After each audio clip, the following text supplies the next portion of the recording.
Channel just যাব। আমি চলে এসেছি সম্পূর্ণ একটা নিরামিষ রান্না নিয়ে। দেখে নেওয়া যাক রান্নাটি কি করছি।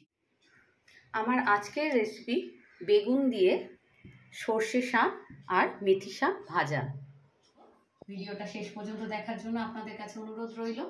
আর আমার রেসিপিগুলি যদি আপনাদের ভালো লেগে থাকে তাহলে অবশ্যই আমার চ্যানেল জাস্ট যাবতে সাবস্ক্রাইব করবেন আর মনে করে বেল আইকনটা প্রেস করবেন, যাতে আমি নিত্য নতুন রেসিপি দিলেই খুব সহজে আপনাদের কাছে পৌঁছে যায়। কড়ায় 2 টেবিল চামচ সর্ষের তেল আমি গরম করে নেব। এর মধ্যে বেগুনটা নুন হলুদ দিয়ে ভালো করে ভেজে নেব।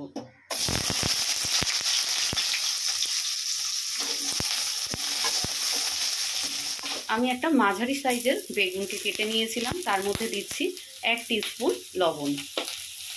এর মধ্যে দিয়ে দেব 1/2 টিস্পুন হলুদ গুঁড়ো। আমাদের বেগুন ভাজা হয়ে গেছে, এটাকে তুলে রেখে দেবো। এবার কড়ায় 1 টেবিল স্পুন তেল দিলাম।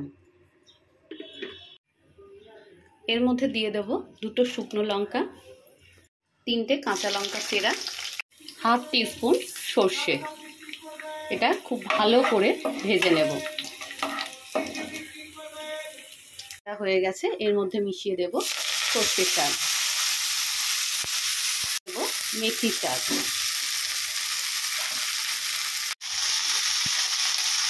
এর মধ্যে 1/2 টিস্পুন লবণ দিয়ে ভালো করে নাড়াচাড়া করে ঢাকা দিয়ে আমি 5 মিনিট রান্নাটা করব।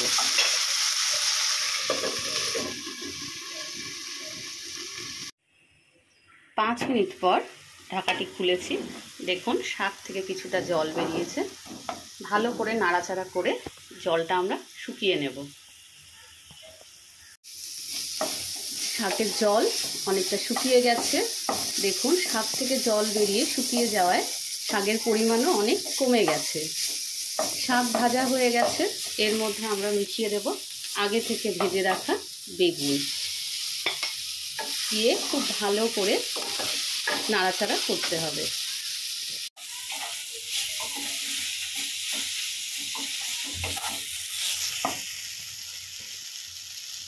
রেসিপি বেগুন দিয়ে মেথি সর্ষে শাক ভাজা তৈরি হয়ে গেছে।